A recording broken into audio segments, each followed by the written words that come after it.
consultants, members of the audience, those at home, welcome to the fourth day of the hearings, public hearings with respect to the Church of Scientology. We have heard this will probably be our fourth and final day of the city's position. We do hope that the Scientologists will take advantage of their time starting Monday and give their side of the issue and present their documents, but also their witnesses. We will be here Monday anticipating their presence here. Before we start, I would like to start this meeting with a prayer given by Commissioner Jim Calderbank, and then rise him for the Pledge of Allegiance led by Police Chief Sidney Klein. Would you like to have us rise? No. Dear Father, we ask you for the strength and the ability to get through these very difficult times.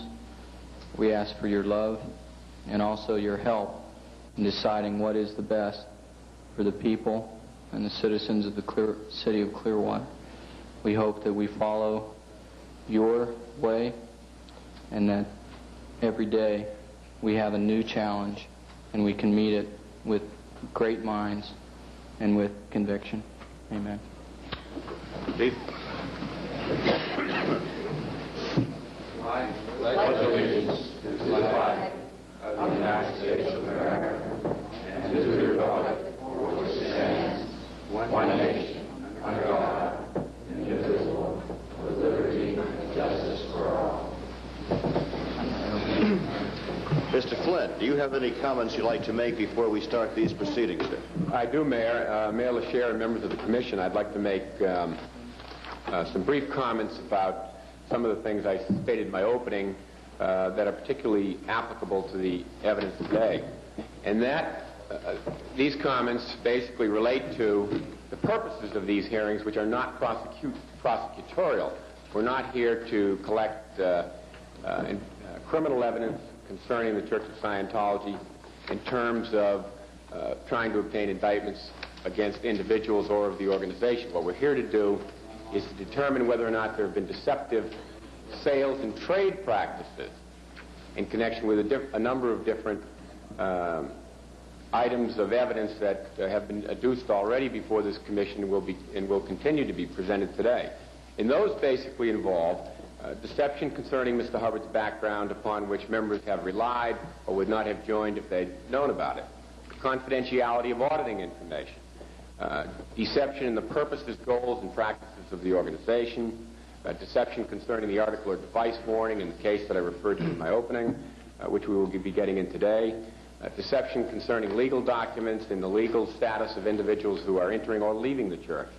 The conditions at Fort Harrison, and both as they actually exist and as they are represented to individuals who are coming to the city, and some issues pertaining to the education of children. With regard to all of those issues, it is important to keep in mind that in order to prove that or present sufficient evidence before this commission that those practices have been taking place, the policies of the corporation have got to be examined, and they have got to be examined over a long period of time to determine whether they are sustained policies that not only appear in writing but in practice. And the only appropriate procedure for this commission to follow to determine whether or not those practices or those policies are actually practiced is to determine whether they're standardized and uniform. And the focus of that inquiry is whether or not they have been taking place over a long period of time as applied to a different cross-section of people, by which this commission can draw the inference that in fact they are uniform policies, they're uniformly practiced in many different locations, including the city of Clearwater, and that they do involve, they do involve the deceptive practices about which this commission is concerned. Thank you. Thank you, sir. Do you have a witness? Will you please be sworn in? Madam Clerk? Would you raise your right hand, please? Do you swear to tell the truth, the whole truth, and nothing but the truth? So help you God. Give us your name, please. Lavenda Schaick. Ms. Van Schaick, I'm going to ask you the same basic 5 standard questions I will ask every witness that we will hear during this proceedings. And they are, number 1, are you appearing today and testifying under oath voluntarily? Yes, I am. Have you been paid by anyone for your testimony other than expenses coming to Clearwater? No. Do you have a lawsuit against the Church of Scientology? Yes, I do. Does the Church of Scientology have a lawsuit against you? Several. Several. Has anyone suggested to you that you should state anything but the truth, or has anyone suggested that you change your testimony for any reason? No. Thank you. Would you like to make a statement, or would you like to go over what your story is? I'd rather start. I don't want to get into the organization, basically as to what L. Ron Hubbard is, because there's a lot of testimony that has already been done on that. Basically, what I want to get into is a brief history. I started in Scientology when I was 16 years old. I started on staff when I was 21 years old. Approximately 9 years of my life went into Scientology. I currently do have a lawsuit against Scientology, and they have had several lawsuits against me that are still pending. Fair game. I've had my house bugged, my telephone bugged. I've had several setups that have happened to me since I started the lawsuit. My origination of why I got basically into the lawsuit was because, one, the cover-up of Quentin's death in Las Vegas, which was L. Ron Hubbard's son, which is still a mystery. 2, my brother-in-law shot his brains out with a gun. There are other cases that are similar to that. 3, the misrepresentation of what actually Scientology was doing. Would you like to expound on any of these particular points?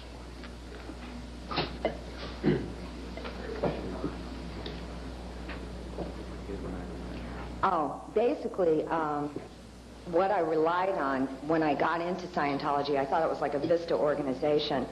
I was recruited under the deception that we were going to do exploration in Egypt. I thought it was a scientific thing that we're involved in. The fraud that Hubbard was a nuclear physicist and a scientist we were recruited in. There was quite a few of us at that time that were going to school at the University of Las Vegas, and we thought that basically what the group was like Vista, some kind of health organization that was doing research in different areas, and we didn't realize what we were getting into. Can you tell us a little more about the misuse of auditing and the first day that severing family relationships?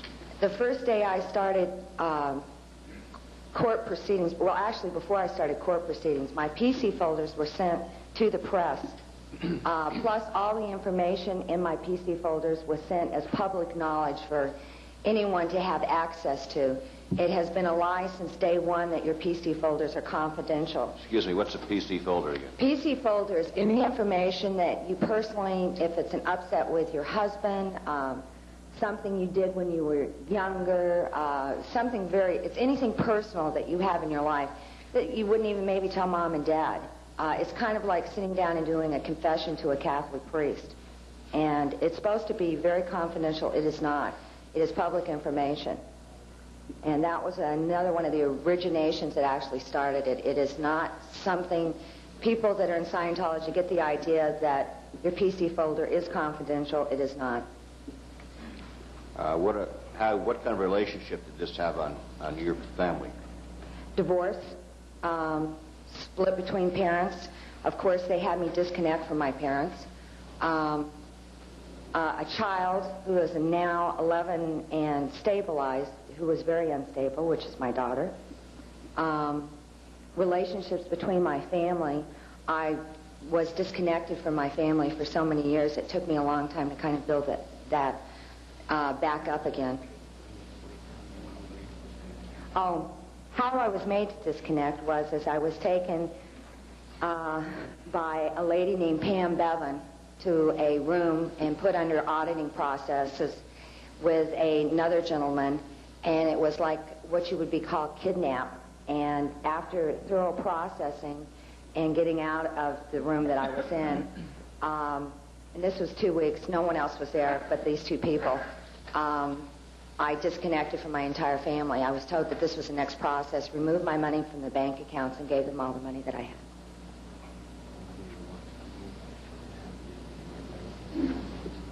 Oh, I signed waivers like most everyone else did. Waivers that I would not attack, threaten, or sue Scientology. Because I felt that my parents were enemies.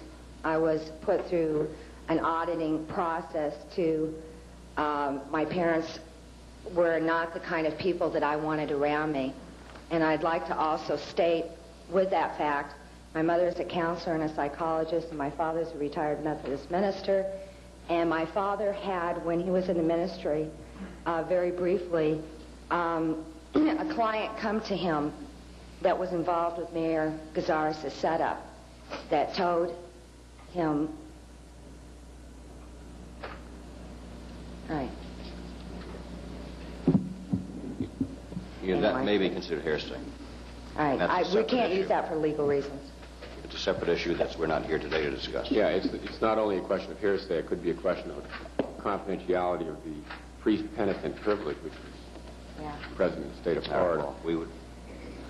We will not hear that. Can you tell me something about living, and you were in Clearwater at one time living Yes, I was. Can you tell me about the sanitary conditions and what they had for children, for adults, and tell me about what it was like to have especially young children, like an infant in the city of Clearwater, in the hotel, and conditions of the RPF and the EPF. At the time I was in Clearwater, there was a hepatitis epidemic that was being covered up, contagious. When was that, please? It was in 1977. Through 1976 and 77, people that were coming from California and Las Vegas area to Clearwater were coming back very ill. And at that time, I had no idea why until I got to Clearwater myself. I was in Clearwater for 8 weeks.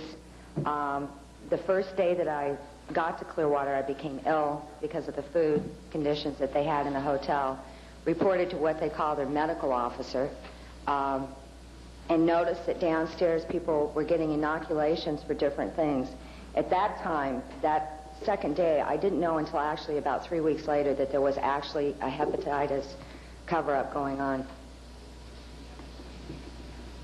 That was in 77. All right, what about the children? The children were kept. My room happened to be next to the nursery. And the nursery was, there were 2 young kids that were like 13 and 14 that were watching the children. Because I could hear crying, the children were separated from the parents, and I heard crying all night long. And being a mother, I made it a habit to look into those things. The kids were sick with flu. There wasn't any kind of clean area. The conditions were that all babies that were crying were left in one room to cry because they had reactive minds, and they were considered suppressive babies. And all kids that smiled and that were nice were left in another room, and which was really kind of a horrible experience for me as a mother. The other incident was, and another reason why they moved most of the children off of the base at that time, is there was a child, because of where the parking lot was situated at the back end of the Fort Harrison, the children were right next to the parking lot, and a child got out of that area and got killed behind that parking lot area. And that's when they made the decision that they had to move the children, one, because of the publicity, and the children are still in the city somewhere. At the time I was there, they were making the big move of getting the children out of the Fort Harrison. And the parents that had babies were very upset with the fact because they only had an hour for lunch, and they would not be able to see their children because where they were putting the children was an hour and a half to 2-hour drive, and they couldn't have that hour. See, parents were allowed 1 hour with their children at lunchtime, and that was it. And that hour meant that by the time they got there and had to be back on post again, they couldn't see their children. So the big upset was that the parents wanted to do something about it, but they actually couldn't. There wasn't, when the parents got off, a lot of the Sea Org members got off the ships, they started having babies because they were not allowed to have babies when they were on ship. And as a consequence, you had this overpopulation of small children. There was at least 15 small babies that were ranging between 3 or 4 weeks old, and I think the oldest was like 2 years old, tops there. And they were all young children in one confined area.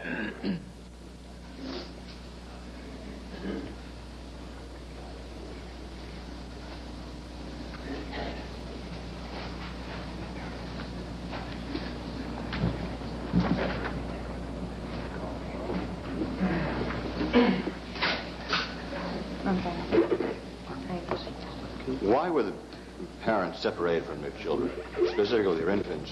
And how can I'm not sure I understand about a suppressive infant. How do you know an infant is suppressive? Just simply because he cries? Yeah.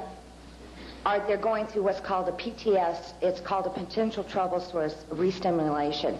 And the way they audit the process is that the child must have somebody suppressive. If it's not the parent, someone in the immediate area that is suppressive to the child.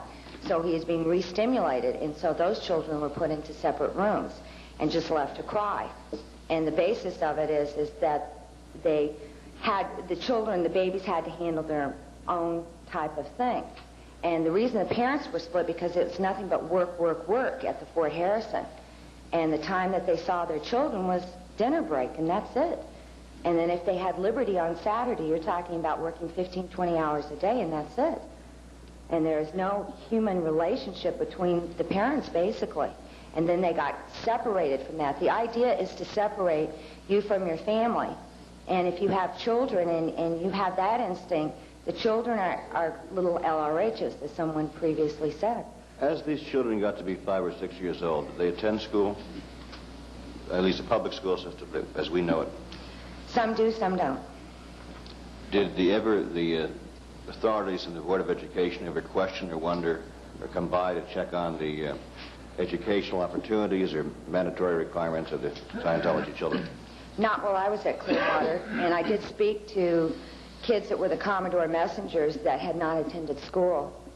And one of the things why they were moving the children from the area, so the city particularly couldn't keep a handle on how many children were being born in Scientology. So when they became school age, no one would be able to find out whether they should be attending school or not. How was that small child killed that you said was killed in the back? It was accidentally run over by a car. What about the RPF and the EPF? What were they again? I made a tour of the Fort Harrison while I was there, and I saw every single part of the building. The RPF was at the end of the stairwells on the floors at the very end, not on the upper floors because all public was on the upper floors, but on the bottom floors at the very far end, it's like a closet cubicle that 10 to 15 people were stacked up on each other. Smell, it's like a sweat box. It looked like a small concentration camp. There was basically, I tried to talk to someone that was in the RPF that we were old friends, and he couldn't talk to me. They're not allowed to talk. Constant running. Chipping paint. At that time, they were chipping paint off cement. And when they finished that, someone would come down and drop some more paint on the cement, and they'd re-chip paint off the cement. And that was a big project at that particular time, was how much paint they could chip off the sidewalks. This was their major project. And as far as, it didn't matter whether they were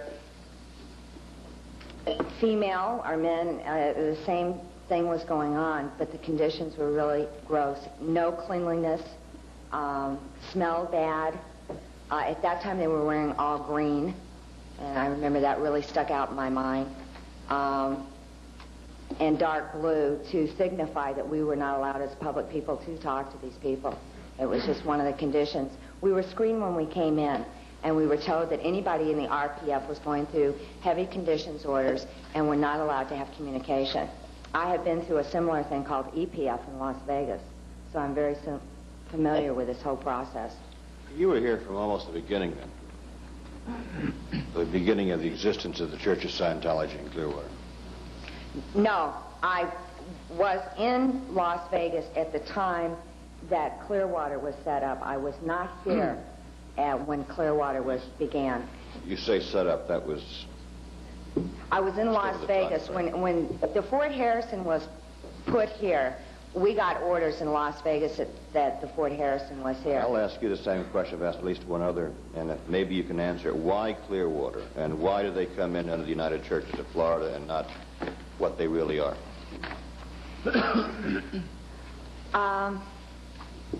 One of the reasons is you have to look at the area.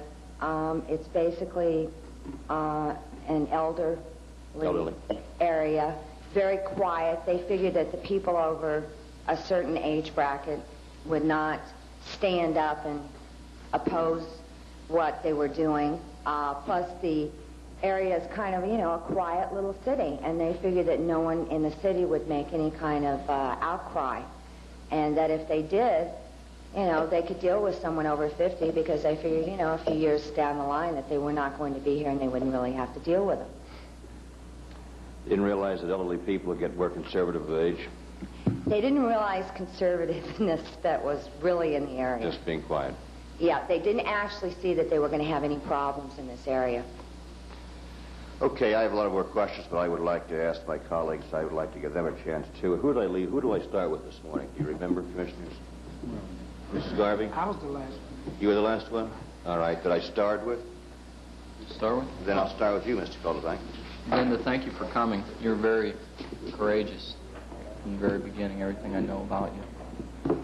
On the bugging, you said that your phones were bugged as part of the fair game policy. It's called fair game. It's the same. When was that? Well, since 79, 80, and 81. 79, 80, 81. How do you know that they were bugged? My husband was a cop. And he swept the lines? Mm-hmm. Was it ever reported? Yes, it was reported several times. In fact, at one point in time in Boston, we had the telephone man just take the bugs out of the telephone. Did the church ever tell you that any of this was going on when you came in or while you were a member? Oh, that they were bugging? Or that the GO or anybody was involved in this with the church? That's going to be ugly.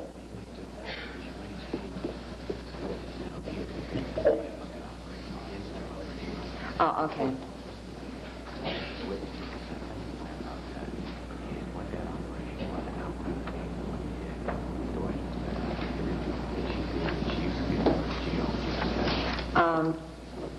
I am very aware because I worked in the Hubbard Communication Office, and I can't get into total details about it because of my litigation legally still. But I was aware through my office of operations happening. There is a witness here that was in the Guardian's office when they did what's called Operation Schaick and Bake against me after I got out, who will be testifying of actual fair game that they actually did. She was still in Scientology at the time that they decided to do fair game, and this is very recent. This is in the last 2 years. Okay, and during your stay in Scientology and when you first went in, you believed what you had read about Mr. Hubbard? As being very sincere.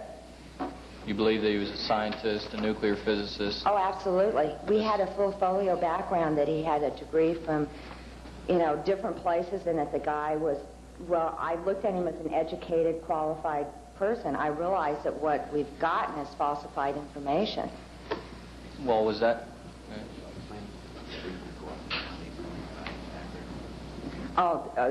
Basically, when this is quite a few years ago, they've gotten rid of most of this information because since the cases have started, we've researched L.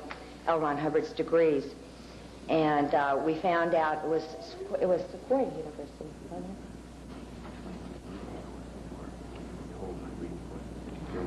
Oh, in the early years in the briefing courses. In the early years, we were told that Ron had a degree as a physicist, that he was a scientist. I found out later through doing a lot of research on different universities with the information that we were told that this is not true. That we finally came up with an affidavit which she had part in, I believe it's called, and I may have to correct this name, it's Sequoia University, that he had a degree that he gave himself, which he was notoriously known for giving himself his own certifications. But we were briefed on the fact, during those days we were giving, in every single front of the old books, the old Scientology books, you will find backgrounds on LRH of all these wonderful things that he did. If you notice your new books that are coming out, it's no longer being printed because we became aware by doing our research that he did not have these degrees that he professed to have. And those are being eliminated out of the front covers of the books now. They're changing that whole process, and we can put that in evidence if you want to see it. We have the old books here that show that he was supposed to have all these master degrees. Does Mr. Kildebank, I'd like to, does that book have his This book was bought 5/6/82, and for the record, it's Exhibit 28, all about radiation, where it still has his background bibliography proclaiming his degrees and his education is a major selling point of the book. The witness is getting into some legal conclusions, which would probably be better not to get into. But in any event, as when we tie all the evidence together at the end, with regard to the comparisons between the old biographies and the new biographies and the representations that are still made and the representations as they have been changed, I believe the evidence will show that the inference of deception that can be drawn from the fact of some of the changes and some changes that have not been made, such as holding himself out as the nuclear physicist on the cover of the new book, will indicate to this commission that the Church of Scientology has entered into a process whereby they have attempted to alter the language to some degree to cover the basic facts, but the inferences that people like Lavenda Van Schaick and anyone coming to Scientology, anyone coming to Clearwater receive is that he still has all those degrees, although some of the language has been changed. And when we begin at the end of these hearings to draw legal conclusions from the evidence, we will point those factors out to the commission. Lavenda, I guess to sum up Mr. Hubbard's background, was his background a major point or a major encouragement, representation for you to spend money on courses? Absolutely. Did, in your mind, it give credence to the theories and the things that you were going to pay money for? Absolutely. Would you have spent that money if you had known that it was written in 3 months without research, as was testified earlier? No, I would not. Okay, you talked about the auditing process and how it was used. Were you told it was under confidence? Absolutely. I found out that it was blackmail. Strictest confidence is how it was sold to you, and it was sold to you as that. And it is absolutely blackmail. And you said about disconnect, breaking up your family. Were any of these confidential facts used in that process? Yes, they were. Were there any scientific guarantees given to you about auditing as to what it could cure? Was it sold to you as helping any of your problems? Yes, and also medical at that time. Can you give me a specific medical problem? Headaches. Headaches. Did it cure your headaches? No, it gave me more headaches. Okay. When you were in auditing, did the auditor ever tell you that it could not cure, specifically tell you that it could not cure any medical illnesses? In 1979, when my auditor found out that I was leaving Scientology, she made me aware that it did not cure any kind of medical representation. But while you were spending money before in the previous years? After I ran out of money. After you ran out of money. Okay. The waivers, did you understand them when you signed them? No. Did they make them out to you to be very legal documents? Yes. That would be upheld in a court of law if you left? No, not in that sense. Legal documents as to, basically, for me to go into the Sea Organization, I had to sign a waiver. It was a conditional right to join staff in Las Vegas at that time. Oh, yeah, this is really cute. I signed a billion-year contract and another contract, and they're suing me for contract deception. They're now trying to... Yeah, I wonder what their approach would be if I offered to go back on staff. So you are now being threatened because I'm of the being waivers? sued for breach of contract that I signed. Okay, you said that living conditions in the Fort Harrison while you were there in '77 had a hepatitis epidemic. Absolutely. How did you know it was hepatitis? Well, one, because of the inoculations that they were getting. Who gave the inoculations? Medical officer did downstairs. Did you see any degrees on the wall? No, there Did you was... see any certificates? No, absolutely she has none whatsoever. She was not a nurse. What was her name? I want to say Mary Jane. It was Mary Ann something. Mary Ann something? Okay, and you also said there was an attempt to cover up this epidemic from health officials in the city? Absolutely. How do you know that? It's a combination of things. Our ED came back from Las Vegas with hepatitis, and she was put in an area where, well, she didn't stay as ED. She was kind of confined over to another area, and at that time, she had lost an extreme amount of weight. And I wasn't really aware of what the problem was until I got to Clearwater, and I have seen hepatitis before. Okay, you have first-hand knowledge. Yes, You've seen it. I know what hepatitis looks like. I have seen people go through that condition of extreme contagious hepatitis. And there was 15 people downstairs in the medical room at that time, and they were separating those people where they put me in. They wanted to make sure that I was a public person, that I didn't get any kind of contact with them at all. So they were putting me in a separate room, and these people were like quarantined, and they were stacked up against the walls. They were just incoherent, not there, very ill. And how was that a cover-up?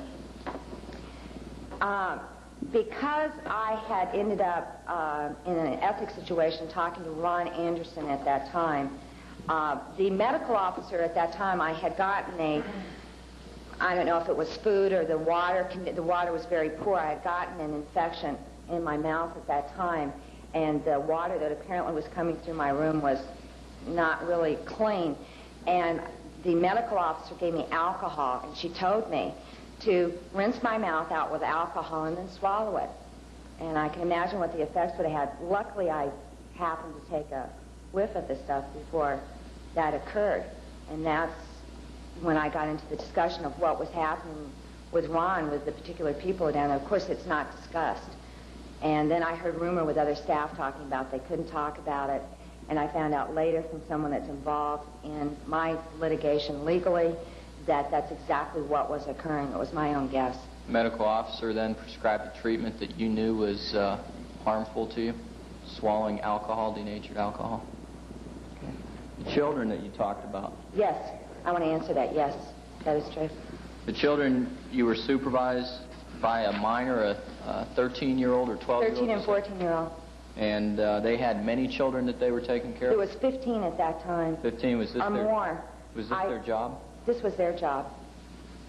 And they had, how long were they there supervising approximately these minors? Well, the 13 kids to 14? were not allowed in any public areas. One, because they were very dirty. Dirty? And it was bad public relations as far as people that were coming in and taking courses. And this was one of the real upsets, because you got a mother that would come in and say, oh, well, where's the nursery at? And, you know, she proceeded back into the nursery to find out how the Seward children were doing. And then it was a constant problem, because being a mother, they, you know, living a normal life, just coming in as a public person and seeing the conditions of the children always was a continual upset on Flag. Would you characterize living quarters as sanitary or unsanitary? Very unsanitary. There was buoy diapers on the floor. The babies had rashes from not being cleaned and changed on a regular basis. Runny noses. Most of them had the flu. They were really sick. And would you say these children were supervised by someone well-trained in the area, or by the minors? Well, I have to answer that honestly. I think that there was one 14-year-old that was very capable of handling children. She had too many to handle, unfortunately. Okay. You never saw a child go to school, though, a public school? No, never. Why is that? Because school is society. Is that what, how would you refer to that as a church? Did the church say that directly, that school is not good for their children? When my daughter was younger in Las Vegas, the only reason that she was sent to public school was because the public school system in Las Vegas threw a fit. about the children in the Las Vegas area. And the guardian's office, because they didn't want to stink at that time, said that we had to put our children in school, or my daughter would have never attended school. To you, would it be a policy of the church to prevent children from going to public school? Other than Apple schools or schools that have to do with Scientology. Okay. You mentioned Quentin Hubbard's death. Mm-hmm. You said there were some questionable surroundings about that. Do any of those surroundings pertain to Clearwater at all? He left Clearwater. He died in Las Vegas.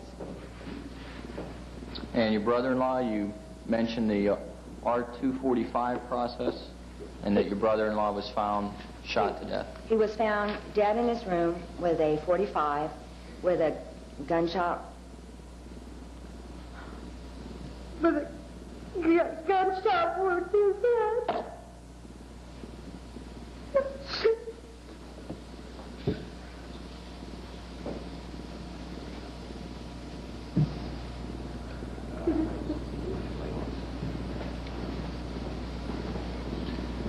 Would you like to...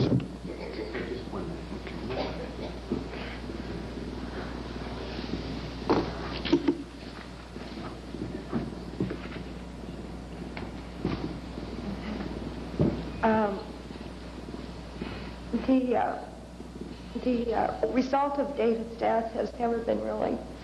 David was doing some different things for the operation of the Guardian's office in Las Vegas. And at the time the police found him,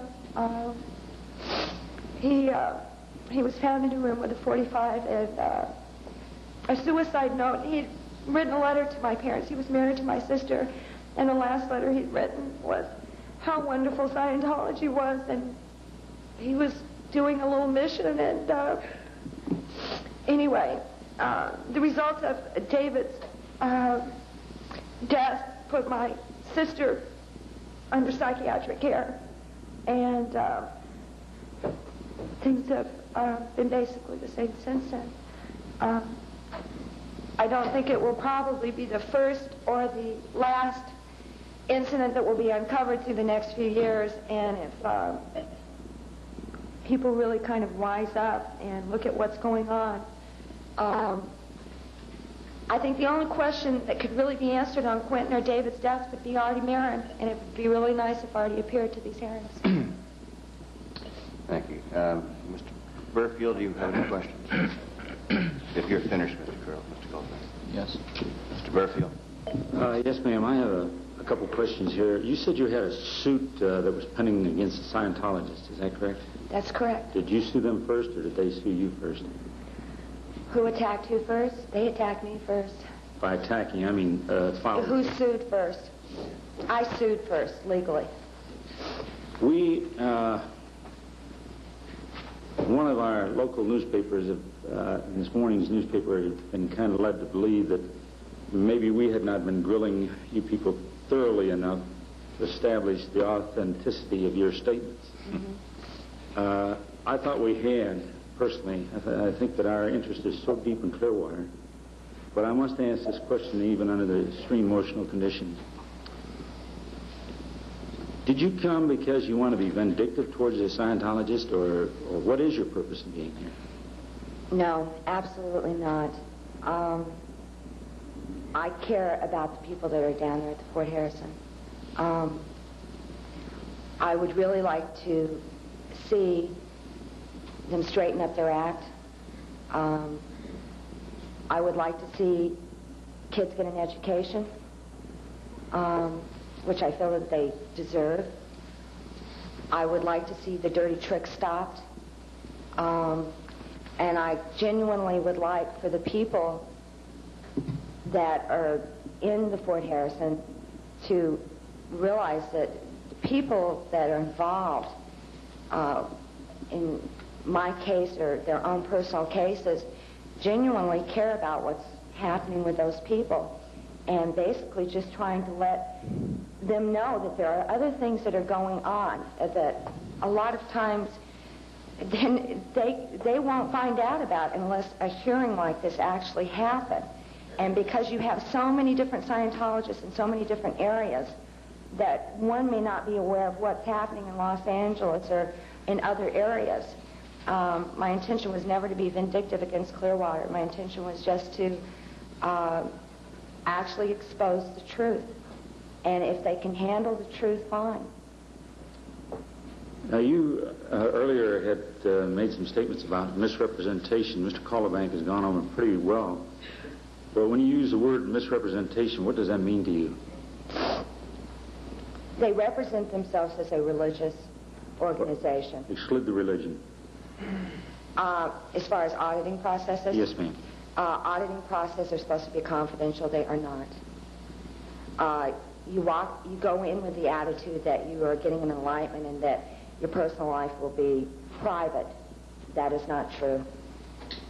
Your personal life, once you leave, is totally an exposure to press, an exposure to other family members, an exposure to your husband, an exposure to anyone that wants to see it. Now, I realize I'm asking an opinion of a lay person, but in your opinion, the living conditions at Fort Harrison,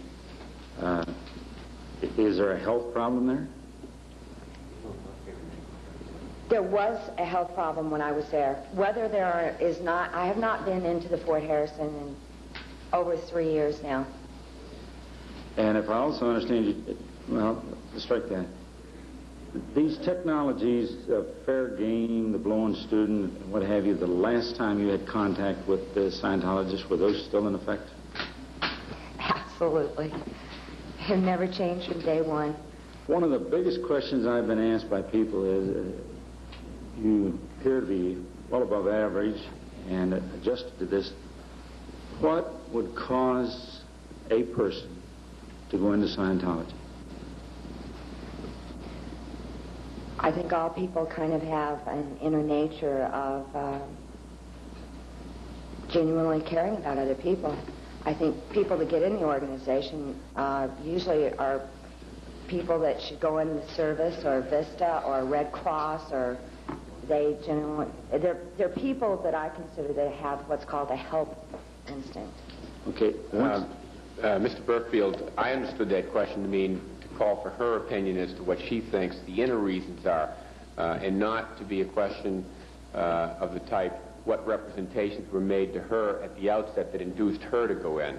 Rather, her inner feelings that she experienced is one of the motivating factors. That was a general question, and the next one was going to be more specific as to what motivated you to go into it. What representations? What representations? Representations of, well, L. Ron Hubbard's background and what the group stood for. And you stayed in roughly 9 years, is that correct? That's correct. Somewhere along the line, did you come to the conclusion that these representations were not correct or true, or? That's why I'm out. Did this happen at the very end, or did you have doubts along the line, or what? I don't understand the question. I mean, well, you mean did I doubt it on and off down the line as I was in? Yes. I didn't have the mental stability at that time to get out. I couldn't get out. What do you mean you couldn't get out? I was so indoctrinated with the whole group that I mentally couldn't bring myself to getting out. I couldn't get out. Could I interpret that you're saying that they had control over your mind to the point? Absolutely.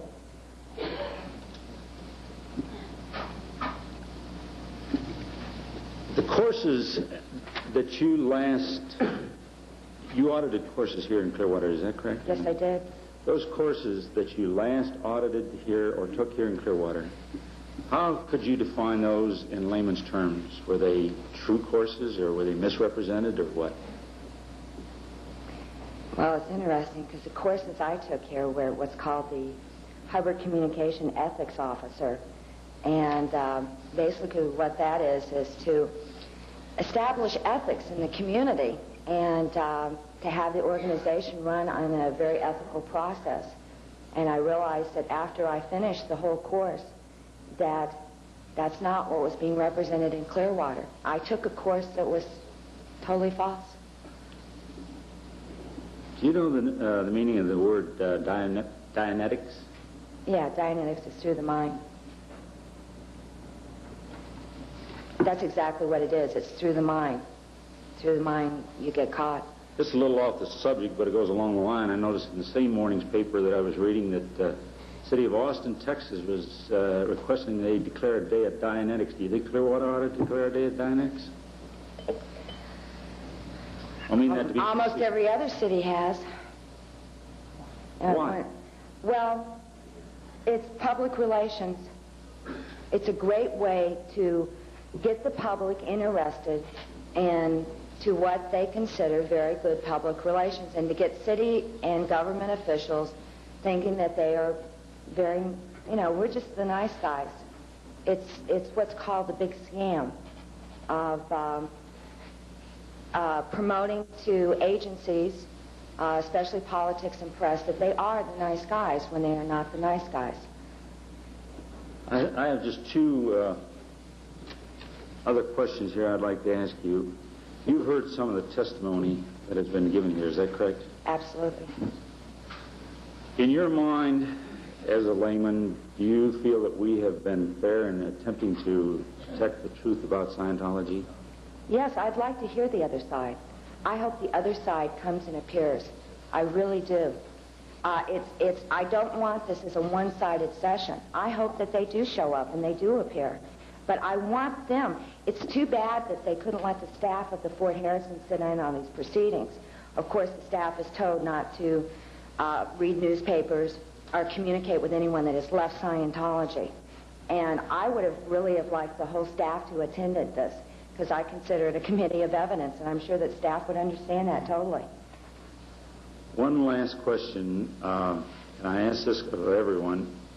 You answered the mayor's question as to why Scientology moved here. But if you could tell the people of Clearwater just one thing or a short statement as to what they should be looking at, what would you say to us?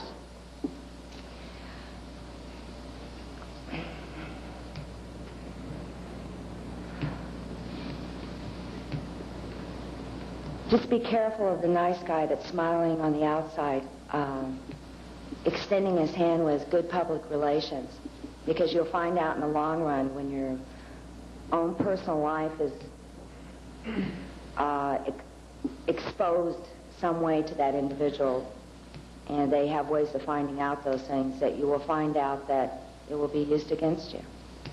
You use the word nice guy. Could you be just a little more specific there? I'm talking about people that are currently in the Guardian's office at the Fort Harrison. They're creating an image of that they are going to be nice guys now. It's interesting that a religion has been not a nice guy for a long time. We don't want to talk about religion.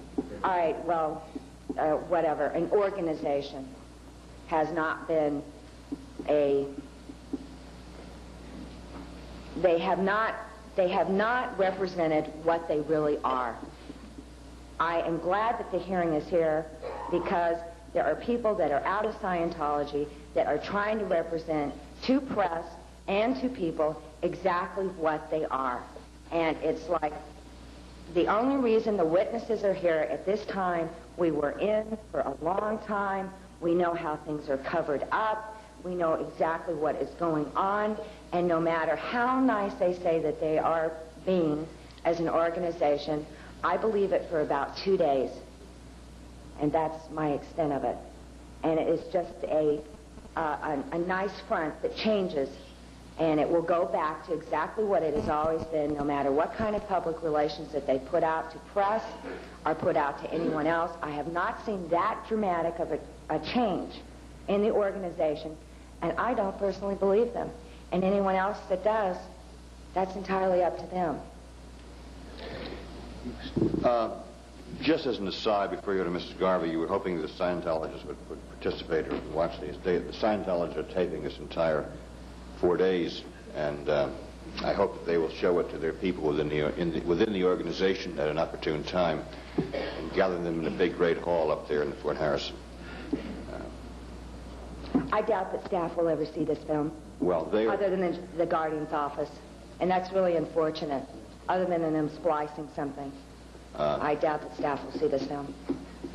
They are here and taping it verbatim, and it's in total. Mrs. Garvey. Ms. Van Schaick, you said you were here in Clearwater in '77? Mm-hmm. What What period? What month were you? It was in the summer. It was, let me see, it was March, April, it was May, June. It was during the hot months, May and June, just before it started to get real hot. Oh, okay. I was going to say we have an awful lot of hot months. You left the organization in '79, right? That's correct. You made an interesting comment about that when you came to Clearwater, you made a tour of the Fort Harrison. Why would you make a tour of the Fort Harrison? Is that your standard policy when you go someplace that you would tour the building? I was ethics trained in the organization. And standard policy from someone that's ethics trained is basically just to see what's going on in the area. It's the way I was programmed for so many years. Well, I think that's interesting because you're the first one that's ever really knew what was going on. I mean, they never went beyond their room and their training, it seemed.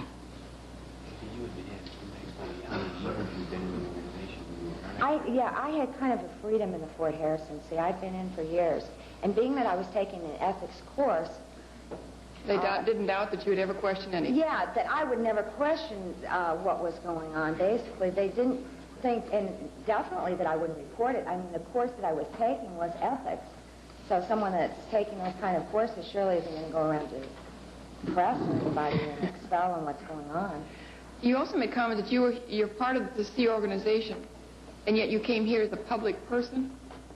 Yeah, I was in Sea Org and changed my contract because I was working for the mission of the Meadows. And when you work for a mission, you sign a regular contract instead of a Sea Org contract. Your billion-year contract was then null and void? They canceled our billion-year contract, and this is going to sound outrageous, in Las Vegas because we didn't have a ship we could stick in the middle of the desert and do what's called Project Zero. And it's really, we didn't have a ship. We had to go with what was called Product Zero at that time, and we had this little rowboat in the lake in in this lake out in Lake Mead. Anyway, they had to cancel our Sea Org contracts in Las Vegas, basically because we couldn't go through this ship training because there was no ship. You can't put a ship in the desert. Well, how do they go through this sea training in Clearwater? Do they have... Well, they had the ship. Their objective was the Apollo and the Excalibur were here in port at different times, and they were going to take each staff member from the Fort Harrison and go through what's called this Product Zero. And then in Los Angeles, they also had the ships off port there, so you could go through regular sea training duty, but we weren't capable of putting a ship in the desert, so we had our Sea Org contracts canceled. So if you were a public person and the living conditions that you lived in were fine? I had my own room to myself. Did you go into any of the staff rooms or their living quarters? The only staff that I was in was executive staff. Which would have been... Would have been the same kind of quarters as mine. Either they had their own room, other than I walked into where the RPF was downstairs. That was quarters. That was a small closet-type area with 15 bunks, is what you said earlier. Yeah, people just stacked up sleeping. What about, was there anything in the garage at that time? We were told earlier that that's where dorms were. Did you get to the garage? That was their dorm. No, that locker room, it only had 15, and we were reported they had 54. Oh, and the dorms down. See, the way they had the room set up, there was different kinds of staff there. There was staff for just the public that had money. Then there was staff for the staff, and there was 7 different orgs at that time, 7 different organizations operating at that particular time. There was a guardian's office, and then there was public. It's a very complicated. I don't want to get into all the organization details, but it would take too long. Anyway, the staff downstairs basically had, some of them had their own rooms, some were sharing rooms. The ones that were single, I couldn't have told you how many staff at that particular time. There was probably, I think, about 350 staff operating. Executive staff or? All staff. All staff. I'm talking about all staff. And then it varied between 350 and 400 people back and forth at that time. Okay. What were you told about the Guardian office when you first joined? That it was a protective organization, part of Scientology. In the outline we've given, there's a comment about illegal aliens that are working in the Fort Harrison. Could you elaborate a little bit more on it? I can't get into it because of legal reasons Okay. right now. Through the years that you were there, what were you promised or what guarantees were you given when you continued auditing? Well, basically that I would have no more problems. That's just a very simple basic. Did you have any encounter with a blown student? Yes, I did. Someone that was physically brought back? Yes, I have physically brought back people myself. You have? Yes. You made And I can't get into that still because I'm not going. Just the fact that you would testify to. Okay. You made comment that you were in the... Okay. I can testify on that. You can? Yeah. Okay. I'm trying to stay away from my case. Right. There were several incidents where I had to go out and get blown staff members because I handled that particular area. And whatever it took at that time, you know, if we had to bodily set the guy in the car to bring him back. And I brought back, I guess through the years, probably, I don't know, maybe different times where we had to stick somebody in a car, 25 staff. What happened? Are you aware what happened to that blown student once they came back to base? As far as base, they got RPF. And now, are you talking about a student or a staff member? Whoever that would blow and come people back. that were public persons that maybe would leave the course room or not be there for a while were not RPF'd. Okay. It was just the staff that would blow. People with money were not RPF'd. And that's the essential... Good rationale. You mentioned you were an EPF. It's the same as RPF. It's a state projects force. We laid carpet and painted walls. Why were you an EPF? Can I get into that? I'm just trying to establish that this is a standard policy of theirs. Briefly, because I had an upset with an executive in the organization, I've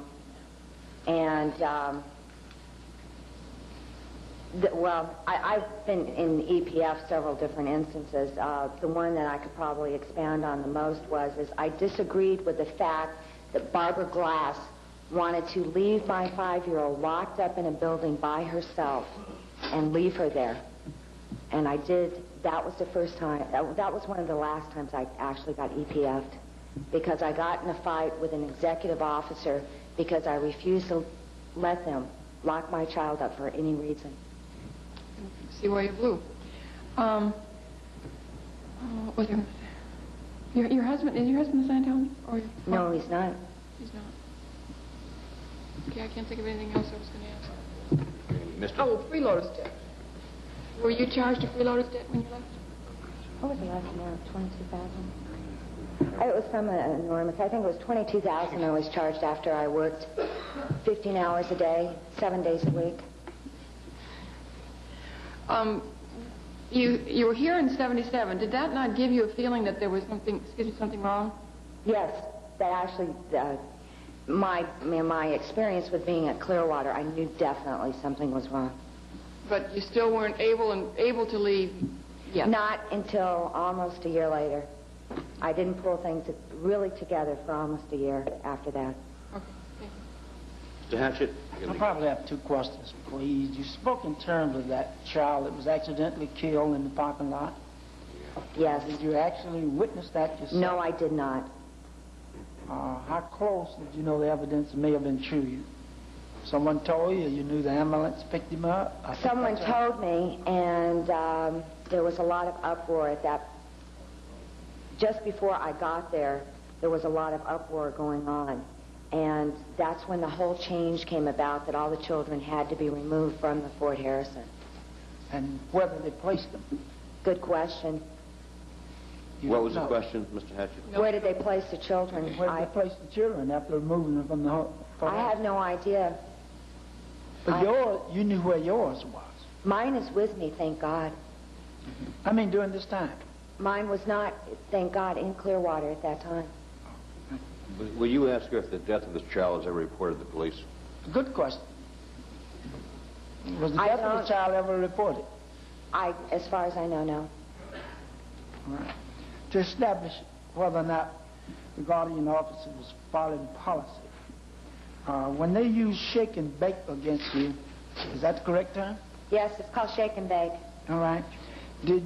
Were you aware that this was a written policy? No, I wasn't aware of really shake and bake until someone had actually left the guardian's office that told me. I know what they had done to me. Shake and bake was the name of what they were doing to me. Can you describe what shake and bake is, was? Well, I received two different incidents. One was a setup where I was told by Pam Bevan that she had cancer, so I was to go over and get prescriptions of pills at a motel for her cancer, not realizing at the time that they were taking photographs of me outside of the motel, and that there were 7 people upstairs and a woman that looked like me that stayed in the motel to throw a big scene like there was an orgy happening upstairs in the motel. Now, that was not an incident that they completed, because I became aware, it was like a few incidents, I became aware that in the motel that something was going on. There was a setup, so we got people out there to the motel, and of course there was 7 Scientologists checked into the motel that disappeared right out. They just totally disappeared out of the motel. The other one was an incident where they sent a gentleman by the name of Gary Klingler to me to say things that my husband was having affairs, that my attorney was working with the CIA, that I should get rid of my attorney. And I stole that document that he had written out from the guardian's office, which is public evidence on my case. Oh, by the way, Pam Bevan was my auditor and was also responsible. She was also the person that was in charge of setting me up. It's ironic that they stick your auditor, the person that you give all your personal information to, as your key person to attack you after you get out. They have all of your personal information about you. I don't think I'll be the last case that they've used that with. Thank you. Any other questions of you, Mr. Shoemaker? I just have one. It's my understanding that you were physically detained. Yes, I was. Could you explain that a little bit, please? Or what happened? I was brought to a room. What's the date? It would have been 1974 of February. And the house I have since located is out in the middle of the desert in Las Vegas. It was with Pam Bevan and another guy, and I still don't know the guy's name at that time. Basically, I was stuck under heavy auditing processes. Was there something leading up to this as to why? Money. I had money in an account, and they basically wanted the money I had in the account.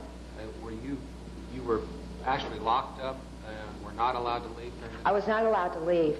Whether the front door was constantly locked 24 hours a day, I could not answer you that question because I stayed in one room in a bedroom. So I don't, if it was or not, I was not coherent enough because I felt like I was really drugged out for quite a period of time. I was not home at all. A while ago, you made a comment about PR, or that was, I think you said, well, that's just PR or public relations relating to a question that Commissioner Burfield came up with.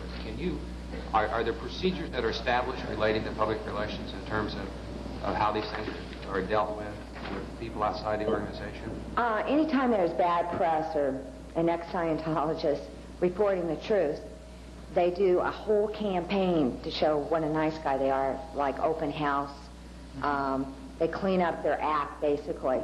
And when press dies down and other people like myself that are ex-Scientologists go back with their normal lives, they say it's kind of like a joke to them. We've done this, I did this several times in Las Vegas with city officials there in Las Vegas. Anytime we had a kind of an upset, We go through a cleaning house number, we move our children to different places, and it happens in every Scientology organization across the United States. And you personally had first-hand knowledge of this occurrence?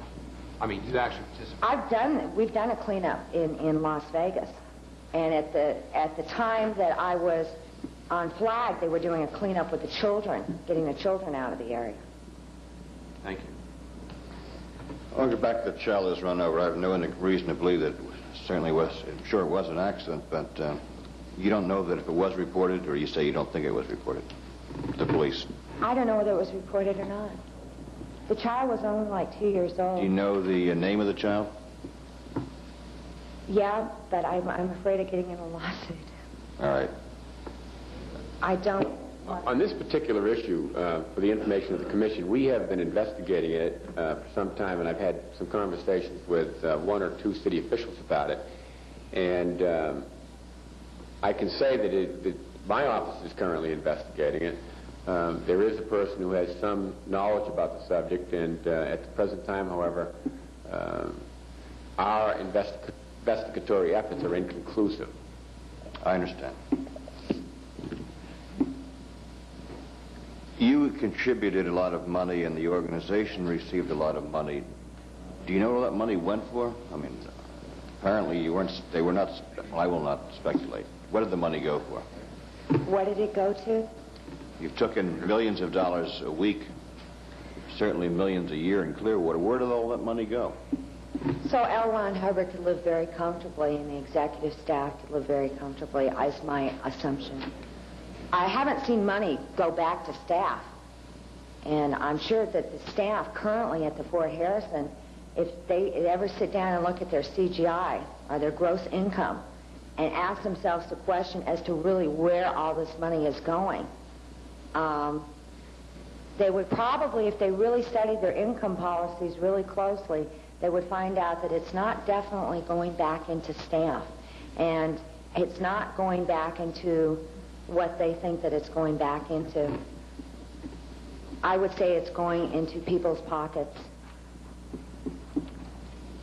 Well, these allegations in question, why didn't it take you so long to start raising these questions in your own mind? Why did it take you so long? After 9 years, you become indoctrinated with one thing, and you tend to believe that one thing. The only thing I can say is I've been out for over 3 years now, and it's only till the last year I could say my life has gone normal for me. It's a mental, you become a mental cripple, and you're terrified with the fact that if you leave, that your life will be exposed on a kind of a public board. There are things that people all personally hide, whether it's a first kiss with a boyfriend, or that you all keep that are very personal, private things in your life. And those things are all given to your auditor. And there's nothing that they could personally do to me. And my life is public record. And it's like, how many people sitting in this courtroom would like their life public record? Did you continue to receive auditing after you learned the information would be made public? Oh, no. I have not received any auditing. No. When you were within the organization, and you know that information that you were giving could be used against you, did you continue to receive auditing in spite of the fact that you knew that? No, I wasn't aware until after I got out that my auditing was going to be used against me. Honestly.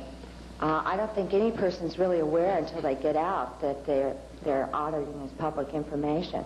You don't believe anything. You couldn't possibly, if you're a staff member, believe anything other than that the group is great. And you don't believe that that's true. You're conditioned and brainwashed, and you don't believe those things until they happen. Why did you disconnect from your family? Because my parents were supposed to be suppressive people as far as Scientology was concerned. I found that my parents are the most sanest people that I have around me currently. With all these things going around in Clearwater, why didn't you call the, well, I guess I probably answered the question, why didn't you call the Board of Health? But apparently you were dependent on them and you just believed that, I'm not going to speculate. That's a totally different issue. I did end up in an upset over that, and rather than being in Clearwater and having my child in Las Vegas, is not a very cool thing to get in a fight with the executives in Clearwater, having your child in a different place and start a Board of Health meeting. And I was too indoctrinated to realize that I had citizenship. I didn't realize I was a citizen until 3 years ago. You didn't realize you were a citizen? Absolutely. I've not been a citizen in the United States. I've been a citizen of Scientology. Oh, you don't mean that you're an alien? No, I'm not an alien in that sense, no. Do you remember where the children were kept when they were taken an hour and a half ride from the Fort Harrison? No. Didn't they? Before. The children were at Clearwater when I was there. They were setting up a different facility at that time, and the parents were upset because the facility was being removed from the Fort Harrison. Where the children ended up, only the parents at the Fort Harrison could answer that. Okay. Where were they kept? At the Fort Harrison? Well, all right, at the Fort Harrison, where were they kept? In the back, you said? In the back, right behind the parking lot. Didn't the parents ever question that they don't want the children taken an hour and a half drive away? Yeah, there were some parents that questioned that, and they got RPF'd. Well, there were parents that definitely did question that. You know, motherhood and fatherhood is something that is a natural instinct. And thank God for it, because that's why a lot of us, as we got older, got the hell out of there. What did it take you? What was your personal thing? What did it take you to start raising questions? What was the final straw that you just said, I've got to start questioning and I've got to get out of this organization? David's death. David's death. That's your brother-in-law. Right.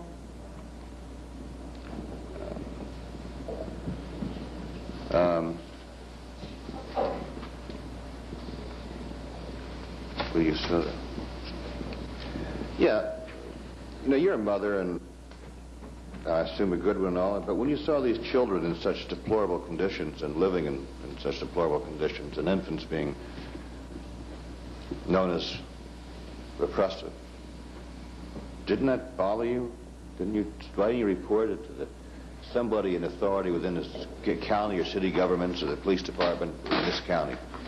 I had this huge ideal that I could straighten it out internally in the organization, that it could be corrected as an internal problem. With the training that I had, knowing policy and the way the operation of the organization was running at that time, that I figured that it all could be handled internally and straightened out. And that was probably my basic concept for a lot of years. And then realizing 9 years later that nothing really internally gets handled, that it really doesn't. It's one game against another, one farce against another. And that the whole thing is a lie. Well, the whole organization, in fact, these hearings have had a very disquieting effect on the city of Clearwater. But if we had some sort of other forum in the future for other people that are currently involved with the Church of Scientology would like to come forward, do you think that'd be worthwhile? Absolutely. I think that through the years you'll have more and more Scientologists leave the organization. I consider myself a minor person that has left the organization compared to people that have been in 20, 30 years or longer. I think what would be interesting is it's kind of like you're only skimming the top of the very top. And there are things that people will have no idea until 5 or 10 years. The other things that we will find out, and I find out, and we get documented as we go on, that there were a lot of things that happened, and there are a lot of things that still will come out. And I don't know. Maybe we ought to take lie detector tests, and maybe somebody will believe us then. That's what the E-meter is. I can't answer the question. Why would you participate in bringing someone back against their will? Didn't that follow you either? Policy. It's policy, okay. I had one other question, but...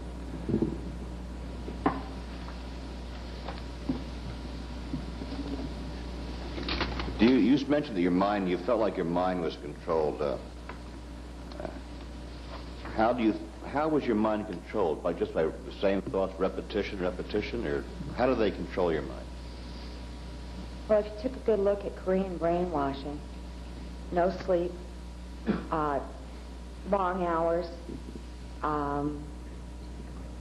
when you have someone that, when you take someone and you don't put them on a diet, a normal diet of food, and you're eating a diet of heavy starches, 15 to 20 hours a day, 7 days a week, no freedom,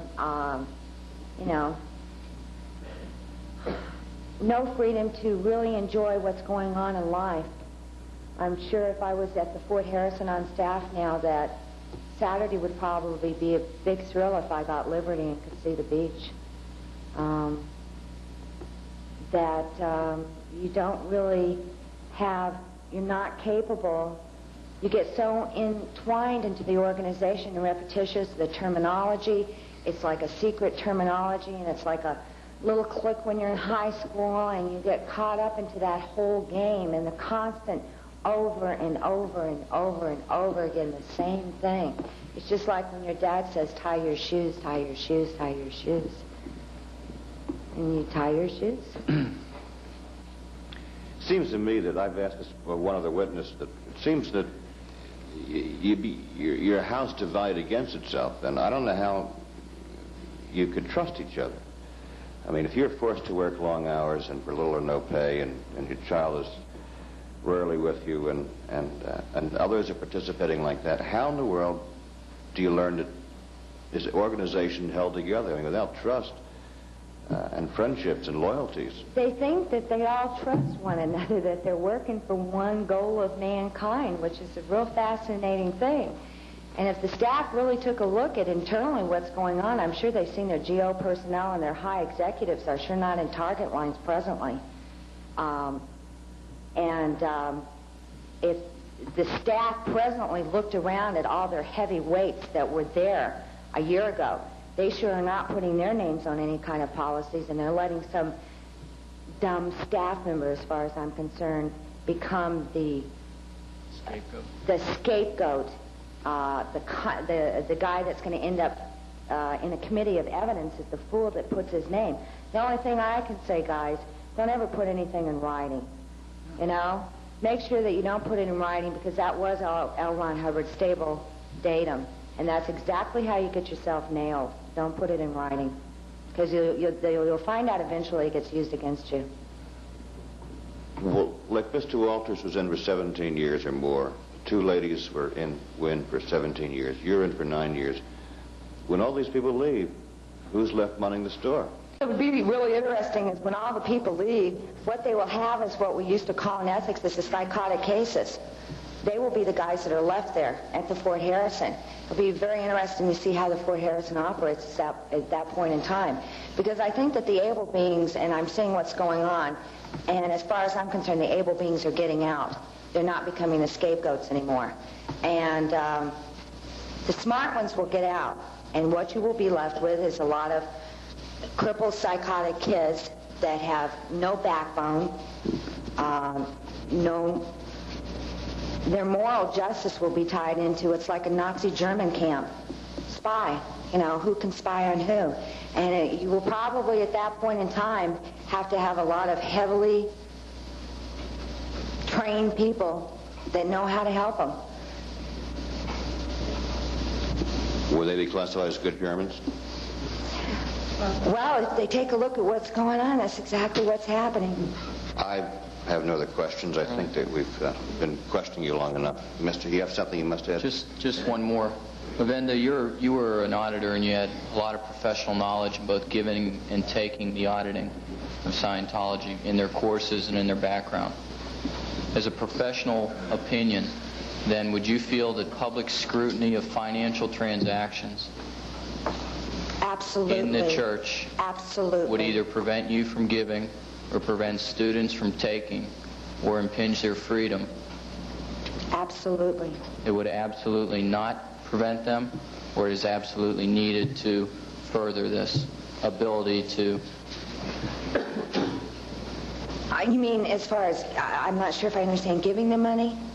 With the scrutiny of their financial transactions, The scrutiny of what they're doing currently with their financial things? would that have prevented you from giving? Oh, if I had been instruction? aware of what the high executives were doing with the income and been aware of what was really going on, I sure as hell wouldn't have been in Scientology as a staff member. But what I'm asking is, would that have prevented you, financial scrutiny of the transactions, would that have prevented you from taking your courses or giving your courses when you were a professional auditor?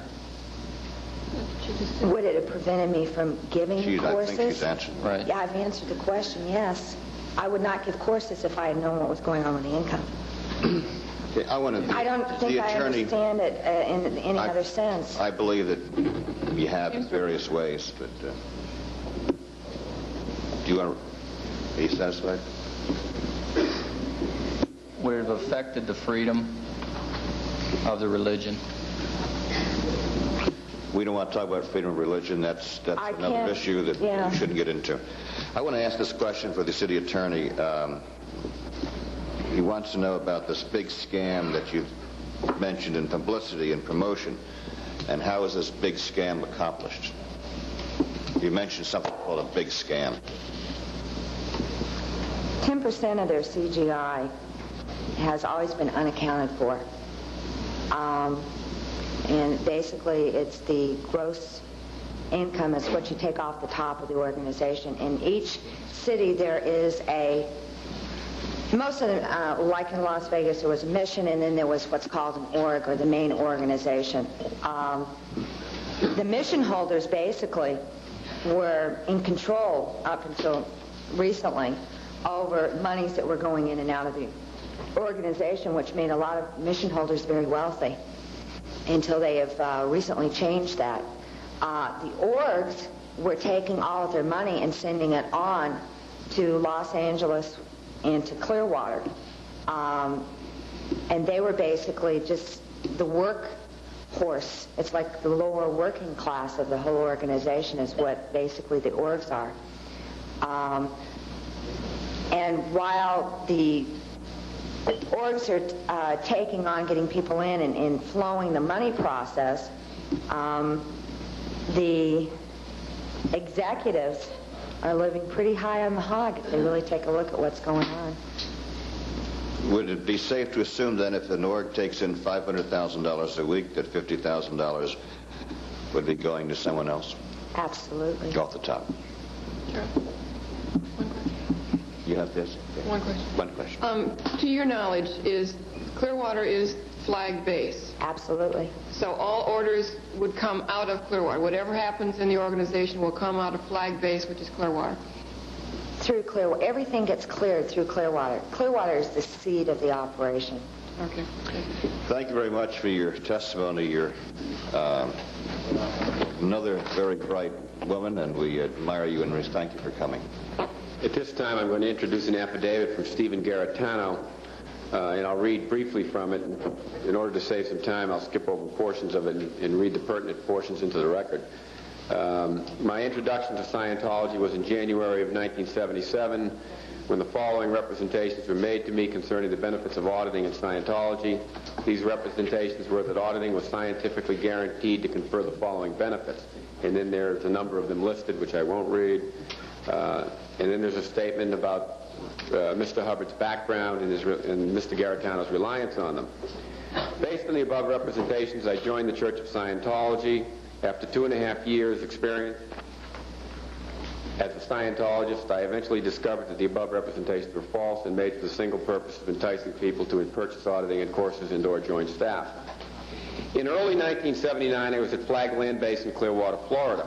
I contracted an illness which was later diagnosed to be hepatitis. I received an injection hypodermic needle from a Scientologist dressed in a white uniform, which I was told was a hepatitis vaccine. To my knowledge, this individual was not a medical doctor. I was later diagnosed by my father, Dr. Garetano, in the Beth Israel Hospital in Boston, to have suffered from hepatitis, mononucleosis, and strep throat. While in Clearwater, I observed the living conditions of staff members to be unsanitary. On one occasion, I entered a small room which was constructed to facilitate one occupant, inhabited by a minimum of 8 people. These individuals slept in 2 triple bunks and 2 single beds. The conditions for those individuals imprisoned in the Rehabilitation Project Force, RPF, were unhealthy and unsanitary. Those individuals were forced to live and sleep in the garage, and it's signed Stephen Garetano under the pains and penalties of perjury. If need be, Mr. Garetano at some point could be called to testify.